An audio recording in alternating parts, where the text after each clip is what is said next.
나는 한 주의 대부분을 인지치료가 아니라 물리치료를 받으면서 보냈다. 예전에 나는 거의 모든 환자들에게 물리치료를 받게 했었다. 근데 막상 내가 그 치료를 받아보니 충격적일 정도로 힘들었다. 의사는 병에 걸리는 느낌이 어떤지 추상적으로는 알고 있지만 직접 경험하기 전까지는 진짜 아는 것이 아니다. 그건 사랑에 빠지거나 아이를 가지는 것과 비슷하다. 거기에 따라오는 수많은 서류 작업이나 사소한 일들이 별로 반갑지 않다. 예를 들어 정맥 주사를 꽂고 있으면 주사액이 스며들기 시작할 때 실제로는 소금 맛이 느껴진다.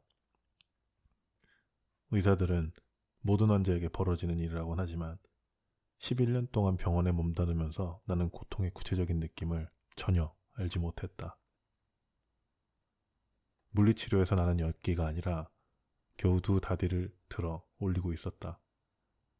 진이 빠지고 굴욕적이었다. 뇌는 멀쩡했지만 왠지 다른 사람이 된 것 같은 기분이었다. 내 몸은 허약했고 하프 마라톤을 달리던 시절은 이미 오래전 추억이 되어버렸다. 이런 몸 역시 사람의 정체성을 형성한다. 고통스러운 요통이 정체성에 큰 영향을 미칠 수도 있고 피로 또는 메스꺼움 또한 마찬가지다. 내 개인 트레이너인 카렌이 내게 목표가 뭐냐고 물었다. 나는 두 가지라고 대답했다. 자전거 타기와 달리기. 몸이 허약해지고 나니 결심은 더욱더 굳건해졌다. 매일 운동을 하면서 조금씩 체력이 좋아지기 시작했고 내가 할 수 있는 일의 범위도 넓어졌다. 나 자신이 가능성이 점점 더 커지는 것 같았다. 역기를 들고 운동 횟수와 시간을 늘리면서 나는 토할 지경이 될 때까지 내 몸을 몰아붙였다. 2달 뒤에는 30분을 앉아 있어도 피곤하지 않았다. 그 덕분에 다시 친구들과 함께 저녁 식사를 즐길 수 있었다. 어느 날 오후 루시와 나는 예전에 자주 자전거를 타던 캐나다 로드로 갔다. 불안정하긴 했지만 나는 10km 정도 달렸다. 작년 여름에 50km도 거뜬했던 걸 생각하면 격세지감이 들었지만 적어도 2바퀴 위에서 균형을 잡을 수 있게 되었다. 이것은 승리일까? 패배일까? 나는 에마와 만나는 날들을 고대하기 시작했다. 그녀의 진료실에 있으면 본래의 나로 돌아간 것 같은 느낌이 들었다. 진료실 밖으로 나오면 내가 누군지 알 수 없었다. 일에서 손을 놓았기 때문에 신경외과 의사이자 과학자이며 전도 유망한 청년이라는 정체성을 느낄 수가 없었다. 쇠약해진 몸으로 집에만 있으니 루시에게 남편 노릇을 제대로 못하고 있는 것은 아닌가 두려웠다. 나는 내 삶의 모든 문장에서 주어가 아닌 직접 목적어가 된 기분이었다. 14세기 철학에서 환자라는 단어는 그저 행동의 대상을 의미했고 나는 딱 그런 존재가 된 기분이 들었다. 의사였을 땐 행위의 주체이자 원인이었으나 환자인 나는 그저 어떤 일을 당하는 대상일 뿐이었다. 하지만 에마의 진료실에 가면 루시와 나는 농담을 하고 의사끼리 쓰는 말을 주고받았으며 꿈과 희망을 자유롭게 이야기하면서 앞으로의 계획을 세울 수가 있었다. 2달이 지난 후에도 에마는 예후에 대해 모호한 입장을 취했고 내가 통계를 인용할 때마다 내 가치관에 집중하라며 퇴짜를 놓았다. 나는 이런 면이 불안스러웠지만 적어도 그녀의 진료실에서는 스스로를 열역학 제2법칙의 전형적인 사례가 아니라 어엿한 인간이라고 느꼈다. 죽음에 직면하고 보니 더 미뤄선 안 되고 급하게 결정해야 될 문제들이 많았다. 그 중에서 가장 중요한 일은 아이를 가져도 되는가 하는 것이었다. 레지던트 생활이 끝나갈 때쯤 우리 부부의 결혼 생활은 잠시 위기에 빠졌지만 서로에 대한 사랑은 늘 변함없었다. 루시와 나는 여전히 의미 있는 관계를 맺고 있었고 무엇이 중요한지 서로 공감하며 이해했다. 삶의 의미를 뒷받침해 주는 것이 인간관계라면 아이를 키우는 일은 그 의미에 또 다른 차원을 더하는 것 같았다. 우린 예전부터 아기를 원했고 우리 가족 식탁 의자에 하나 더 놓고 싶은 생각이 본능처럼 아직도 남아 있었다. 부모가 되고 싶은 마음이야 둘 다 간절했지만 상대방을 생각하지 않을 수 없었다. 루시는 내게 몇 년의 시간이 더 남아있길 바랬지만 내 예후를 알고 있었기 때문에 남은 시간을 아버지로 보낼 것인지에 대한 결정은 최종적으로 내가 내려야 한다고 생각했다. 어느 날 밤 옆에 누워있던 루시가 물었다. 여보, 가장 무섭거나 슬픈 일이 뭐야? 당신하고 헤어지는 거. 나는 아이가 생기면 우리 가족에게 큰 기쁨이 될 거라는 걸 알았다. 게다가 내가 죽은 뒤 루시에게 남편도 아기도 없을 거라고 생각하면 견딜 수 없었다. 나는 최종적인 결정은 루시가 내려야 한다고 고집을 부렸다. 결국 그녀 혼자 아이를 키워야 할 텐데 내 병이 약화되면 나까지 돌보느라 더 힘들 것이다. 아이가 생기면 우리가 제대로 시간을 함께 보낼 수 있을까? 루시가 물었다. 아기와 헤어져야 한다면 죽음이 더 고통스럽지 않을까? 그렇다 해도 아기는 멋진 선물 아니겠어? 내가 말했다. 루시와 나는 고통을 피하는 것만이 삶은 아니라고 느꼈다. 몇 년 전 나는 다윈과 니체가 한 가지 사실에 동의했다는 생각이 들었다. 생물을 규정짓는 특징은 생존을 향한 분투라는 것이다. 삶을 이와 다르게 설명하는 건 줄무늬 없이 호랑이를 그리는 거나 마찬가지다. 수년을 죽음과 함께 보낸 후 나는 편안한 죽음이 반드시 최고의 죽음은 아니라는 사실을 깨달았다. 우리는 아이를 갖기로 결정한 결정을 양가에 알리고 가족의 축복을 받았다. 우린 죽어가는 대신 계속 살아가기로 다짐했다.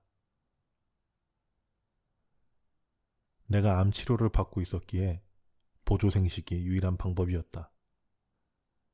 우리는 팔로알토에 있는 한 생식 내분비과의 전문의를 찾아갔다. 그녀는 전문가답게 능숙했지만 불임 환자가 아닌 불치병 환자를 상대해 본 경험은 없는 듯했다. 클립보드를 보며 그녀는 술술 말을 이어갔다. 아이를 가지려고 한 지 얼마나 됐나요? 아직 시도는 못했습니다. 아, 네, 그러셨군요. 마침내 그녀가 물었다. 상황을 고려해서 빨리 임신하고 싶으신 거죠? 맞아요. 루시가 말했다. 당장이라도 시작했으면 좋겠어요. 그렇다면 체외 수정을 하셔야겠네요. 내가 만들어지고 파괴되는 배아의 수를 최소화하고 싶다고 말하자 그녀는 약간 당황스러워했다. 여기를 찾아오는 사람들은 대부분 편의성을 가장 우선시했다. 하지만 나는 내가 죽은 뒤에 루시가 여러 배아들을 책임져야 하는 상황은 피하고 싶었다. 우리가 공유하는 유전체들의 마지막 흔적이자 내가 이 세상의 마지막으로 남기는 존재인 그 배아들은 어딘가의 냉장고에 처박힐 텐데 그것을 없애자니 너무 고통스러울 테고 그렇다고 그것들이 완전한 인간이 되는 것도 불가능할 것이다. 배아들은 결국 이도 저도 아닌 기술적 인공물에 지나지 않았다. 하지만 자궁 내 수정을 여러 번 시도한 끝에 우리는 더 높은 수준의 기술이 필요하다는 걸 알게 되었다. 시험관에서 적어도 몇 개의 배아를 만든 뒤 그 중에서 가장 건강한 배아를 착상시켜야 했다. 나머지 배아는 죽게 된다. 새로운 삶을 위해 아이를 가지는 일에 그조차도 죽음은 자기 역할에 충실했다.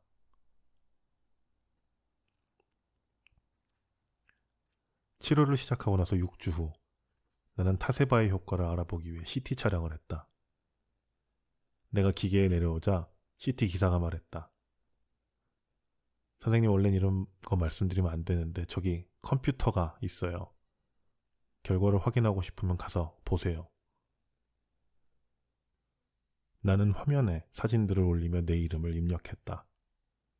여드름은 좋은 징후였다. 체력 역시 좋아졌지만 요통과 피로감은 여전했다. 컴퓨터 앞에 앉아서 나는 에마가 했던 말을 떠올렸다. 설사 종양이 자랐더라도 조금만 커졌다면 성공이라고 봐도 무방하다는 것이었다.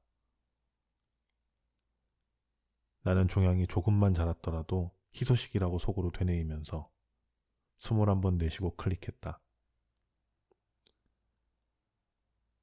화면에 이미지가 나타났다. 전엔 무수한 종양이 얼룩덜룩 퍼져있던 내 폐는 위협에 있는 1cm 혹을 제외하고는 깨끗했다. 내 척추는 확실히 낫기 시작했다. 종양 부담이 명백하게 극적으로 줄었다. 안도감이 몰려왔다. 암은 이제 안정세였다. 다음에 에마를 만났을 때 그녀는 여전히 예우를 말하지 않았지만 대신 이런 말을 해주었다. 이젠 6주에 한 번 봐도 될 만큼 좋아졌어요. 다음엔 예상 생존 기간에 대해서도 얘기 한번 해보죠. 지난 몇 달간의 혼돈이 서서히 거치고 새로운 질서가 정립되는 기분이었다. 나는 다시 미래를 생각할 수 있게 되었다. 그 주말 스탠퍼드 신경외과 동문 모임이 있었고 나는 거기에 참석하면 예전의 나로 어느 정도 돌아갈 수 있을 거라 기대감에 부풀었다. 하지만 막상 그 자리에 있어 보니 지금의 내 삶이 얼마나 예전과 다른지 더욱 실감날 뿐이었다. 내 주변은 온통 성공, 가능성, 야심으로 가득했다. 사람을 녹초로 만드는 8시간의 수술도 서서 견딜 수 있는 동료들과 선배들은 이제 나와는 다른 삶의 궤도를 따라 맹렬히 달리고 있었다. 나는 거꾸로 돌리는 크리스마스 캐럴에 갇힌 기분이었다. 동료 레지던트 빅토리아는 행운의 선물 꾸러미 논문들을 열고 있었다. 원래대로라면 나도 함께 누렸어야 하는 것들이었다. 선배들은 더는 내 것이 아닌 미래를 살아가고 있었다. 아무도 내게 앞으로의 계획을 묻지 않아서 다행이었다. 아무런 계획도 없었으니 말이다. 나는 이제 지팡이 없이도 걸을 수 있었지만 불확실한 앞날을 생각하면 온몸이 마비되는 기분이 들었다. 나는 앞으로 어떤 사람이 될까? 그리고 얼마나 오래 버틸 수 있을까? 환자, 과학자, 교사, 생명윤리학자? 아니면 에마의 말대로 신경외과 의사 복귀? 집에만 있는 아빠? 작가? 대체 나는 무엇이 될 수 있고 또 되어야 하는가? 의사 시절 나는 중병에 걸린 환자들이 마주친 문제들을 어느 정도 이해했었고 바로 이런 순간들을 그들과 함께 깊이 파고들기 원했었다. 그렇다면 죽음을 이해하고 싶었던 청년에게 불치병이란 완벽한 선물이 아닌가? 죽음을 실제로 겪는 것보다 죽음을 더 잘 이해할 수 있는 방법이 어디 있겠는가? 하지만 나는 그것이 얼마나 힘들지, 또 얼마나 많은 영역을 탐구하고 조사하고 정리해야 할지 전혀 모르고 있었다. 내가 생각하는 의사의 일이란 2개의 선로를 잘 연결해서 환자가 순조로운 기차여행을 하도록 돕는 것이었다. 하지만 나 자신의 죽음을 대면하는 일이 이토록 혼란스러울 줄은 미처 몰랐다. 내 영혼의 대장간에서 아직 창조되지 않은 인류의 양심을 버리고 싶다. 라고 생각했던 젊은 시절의 나를 떠올려 보았다. 하지만 지금에 와서 내 영혼을 들여다보니 연장은 너무 약하고 불은 너무 뭉근해서 인류의 양심은커녕 내 양심조차 벼리지 못했다.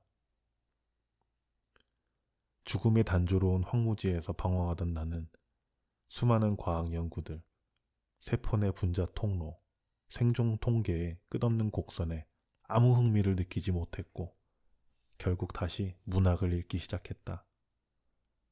솔제니친의 암병동, B.S. 존슨의 운 없는 사람들, 톨스토이의 이반 일리치의 죽음, 네이글의 정신과 우주, 울프 카프카, 몽테뉴, 프로스트, 그레빌, 암 환자들의 회고록 등 죽음에 관한 글이라면 뭐든 읽었다. 죽음을 이해하고 나 자신을 정의하고 다시 전진하는 방법을 찾는 데 도움이 될 어휘를 찾고 싶었다. 직접 체험이라는 특별한 경험을 하면서 문학 작품이나 학술적인 연구에서 멀어지긴 했지만 내 경험을 언어로 옮겨야 한다는 생각이 들었다. 해밍웨이 역시 비슷한 형태의 저술 과정을 설명한 바 있다. 풍부한 경험을 하고 충분히 사색한 뒤 글을 쓰는 건 말이다. 내게는 앞으로 나아가기 위한 글들이 필요했다. 결국 이 시기에 내게 활기를 찾아다 준 건 문학이었다. 너무나 불확실한 미래가 나를 무력하게 만들고 있었다. 돌아보는 곳마다 죽음의 그늘이 너무도 짙어서 모든 행동이 무의미하게 느껴졌다. 하지만 나를 짓누르던 근심은 사라지고 도저히 지나갈 수 없을 것 같던 불안감에 바다가 갈라지던 그 순간을 기억한다.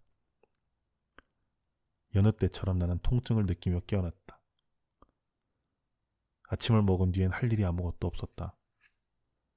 나는 계속 나아갈 수 없어 라고 생각하는 순간 그에 대한 응답이 떠올랐다. 그건 내가 오래전 학부 시절에 배웠던 사뮤엘 베케트의 구절이기도 했다. 그래도 계속 나아갈 거야. 나는 침대에서 나와 한 걸음 앞으로 내딛고는 그 구절을 몇 번이고 반복했다. 나는 계속 나아갈 수 없어. 그래도 계속 나아갈 거야. I can't go on. I'll go on. 그날 아침 나는 결심했다. 수술실로 다시 돌아갈 수 있도록 노력하기로. 왜냐고? 난 그렇게 할 수 있으니까. 그게 바로 나니까. 그리고 지금과는 다른 방식으로 사는 법을 배워야 한다. 죽음은 누구에게나 찾아오는 순회 방문객과도 같지만 설사 내가 죽어가고 있더라도 실제로 죽기 전까지는 나는 여전히 살아있다. 이후 6주 동안 나는 물리치료 프로그램을 받고 수술에 필요한 체력을 만드는 데 집중했다. 수술실에 있으려면 오랜 시간 서서 버틸 수 있어야 했고 작은 살무들을 현미 조작할 수 있어야 되며 또 척추경 나사를 설치할 수 있게 회내 운동을 할 수 있어야 했다. 또 한 번의 CT 촬영이 있었다. 중량은 조금 더 줄어 있었다. 나와 함께 결과를 검토하면서 에마는 이렇게 말했다. 당신이 얼마나 더 오래 살지 확실하게 말할 수는 없지만 이 말씀을 드릴 순 있어요.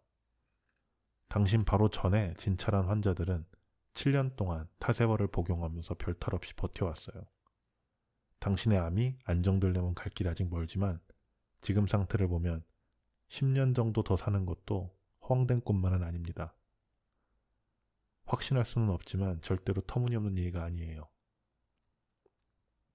드디어 예우가 나왔다. 아니, 예우라기보단 명분이었다. 신경외과로 일상의 삶으로 돌아가겠다는 내 결심을 뒷받침해줄 명분.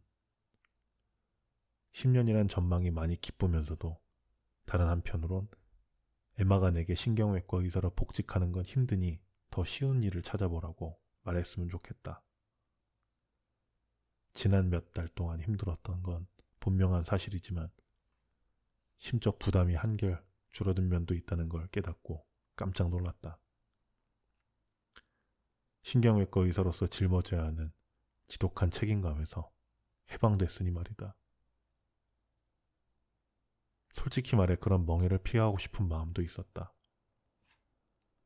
신경외과는 정말로 힘든 곳이라 복귀하지 않는다고 해서 내게 손가락질할 사람은 아무도 없었다. 몇 교수들은 복직하겠다는 내 생각을 적극적으로 말렸다. 당연히 가족과 함께 시간을 더 보내야 하는 거 아니야? 루시와 나는 이제 막 산 정상에 올랐고 우리 밑에는 지난 세대의 모든 생물학적, 기술적 변화를 이루어낸 실리콘밸리의 대표 기업들이 늘어서 있었다. 하지만 수술용 드릴을 잡고 일을 하고 싶은 욕구가 너무 강했다. 도덕적인 의에게는 무게가 있고 무게를 가진 것은 중력을 가지고 있다.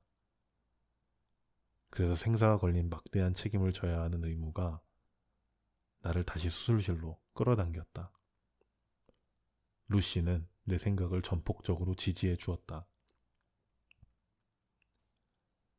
나는 스탠퍼드 대학의 교무국장에게 레지던트 근무로 복귀할 준비가 되었음을 알렸다. 그는 내 말을 듣고 무척 감동한 듯 했다. 동료 레지던트 빅토리아와 복귀를 위해 예전 감각을 회복할 수 있는 최선의 방법을 의논했다. 나는 일이 잘못될 경우 나를 지원해줄 동료 레지던트 한 명을 붙여달라고 부탁을 했다. 그리고 하루에 한 건의 수술만을 맡을 예정이었다. 수술실 밖에서 환자를 상대하거나 호출에 대기하는 일은 없을 것이었다. 우리는 신중하게 차근차근 진행하기로 했다. 수술 일정이 나왔고 나는 특히 자신 있는 측두 옆 전제술에 배정이 되어 있었다. 보통 간질은 측두 옆 깊숙이 있는 해마가 잘못되어 발생한다. 해마를 제거하면 간질을 치료할 수 있는 방법은 있지만 그 수술은 복잡해진다. 뇌줄기 바로 옆에 있는 연수막, 즉 뇌를 감싸고 있는 섬세한 투명한 막으로부터 해마를 분리해내는 섬세한 작업이 필요하다. 나는 수술 전날 밤 외과 교과서를 열심히 읽으며 인체의 해부학적 구조와 수술 절차를 검토했다. 두부의 각도, 두개골을 자르는 톱, 측두엽이 제거되고 나서 연수막에 빛이 반사되는 이미지를 보고 있자니 쉽게 잠들 수가 없었다. 출근할 시간이 되자 나는 침대에서 나와 셔츠를 입고 넥타이를 맸다. 병원에 도착하자마자 18주 만에 처음으로 익숙한 푸른색 가운으로 갈아입었다. 나는 환자에게 마지막으로 하고 싶은 질문이 없는지 확인한 뒤 수술 절차를 밟았다. 환자에게 관이 삽입되었고 담당의와 나는 손을 씻으며 수술 준비를 했다. 나는 메스를 들고 귀 바로 윗부분의 피부를 절개했다. 천천히 손을 움직이면서 뭔가를 놓치거나 실수를 하지 않으려고 무척 애썼다. 전기 소작기를 써서 그 절개 부분을 뼈까지 깊숙이 판 뒤 피부판을 갈고리로 들어올렸다. 내 몸이 기억하고 있는 모든 게 익숙하게 느껴졌다. 나는 드릴을 들고 두개골에 3개의 구멍을 냈다. 내가 작업을 하는 동안에 당담인의 드릴을 차갑게 유지하기 위해 물을 뿌려주었다. 나는 두개골 옆으로 자르는 개두기를 드릴 날을 바꿔 끼우고 구멍들을 연결하여 큰 뼈 조각을 만들었다. 그런 다음 딱 하는 소리와 함께 그 뼈 조각들을 들어올렸다. 그러자 은색의 경수막이 드러났다. 초보 레지던트들은 드릴을 사용하다가 경수막에 손상이 피는 일을 자주 저지르는데 나는 다행히도 잘 넘겼다. 나는 예리한 칼을 써서 뇌를 손상하지 않으며 경수막을 열었다. 이번에도 성공했고 나는 서서히 긴장이 풀리기 시작했다. 나는 본격적인 수술을 하는 동안 방해가 되지 않도록 경수막을 작은 바늘땀으로 살짝 꿰매어 놓았다. 뇌는 약하게 고동치면서 번들거렸다. 아주 깨끗한 중간 대뇌 정맥을 측두엽 위가 가로지르고 있었다. 복숭아 색깔을 띤 익숙한 뇌 주름이 내게 다정하게 손짓하는 것 같았다. 그때 갑자기 시야 가장자리가 흐릿해졌다. 나는 도구를 내려놓고 수술대 뒤로 물러났다. 현기증이 밀려오면서 시야가 점점 더 어두워졌다. 죄송합니다, 선생님. 나는 담당이에게 말했다. 조금 어지러워서요. 누워야 할 것 같습니다. 후배 레지던트인 잭이 수술을 마무리할 겁니다. 잭이 잽싸게 수술실로 들어왔고 나는 양해를 구한 뒤 자리를 떴다. 그리고 휴게실로 가서 소파에 누워 오렌지 주스를 홀짝었다. 20분 정도 지나자 한결 기분이 좋아졌다. 신경심장성 실신이군. 나는 혼자 속삭였다. 자율신경계가 잠시 심장을 멈춘 것이다. 쉽게 말해 신경과민이었다. 신참들이 흔히 겪는 문제였다. 내가 기대했던 수술실 복귀는 이런 모습이 아니었다.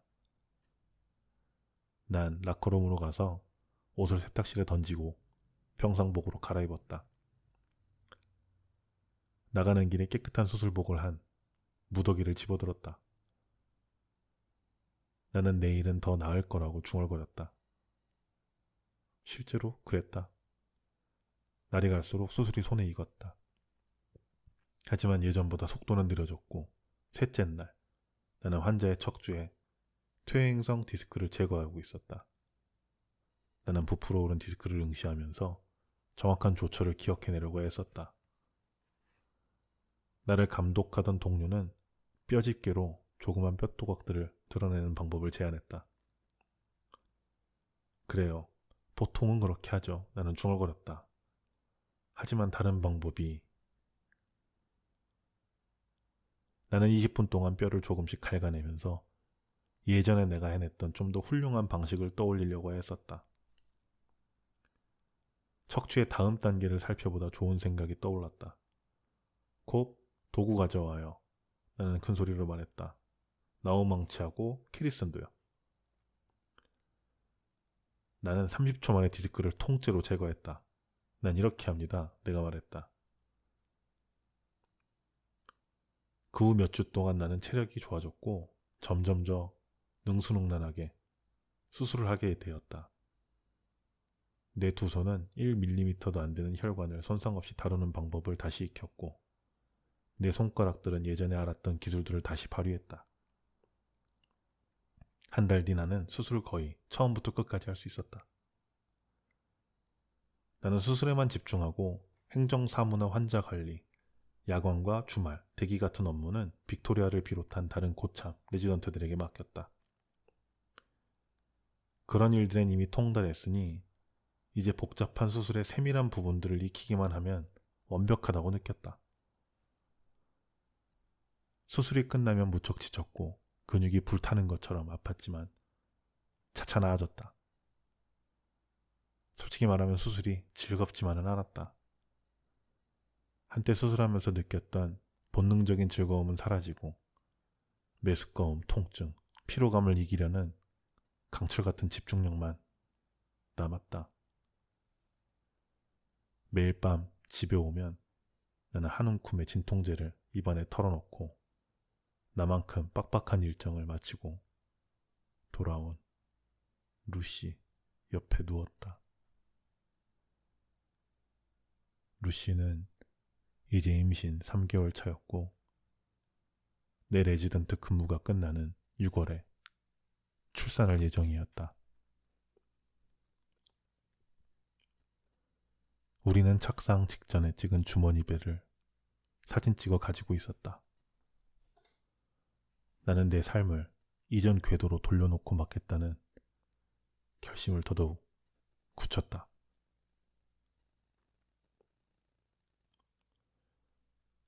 암 진단을 받고 6개월이 지난 후에 정밀검사 결과 역시 안정적이었고 나는 다시 일자리를 알아보기 시작했다.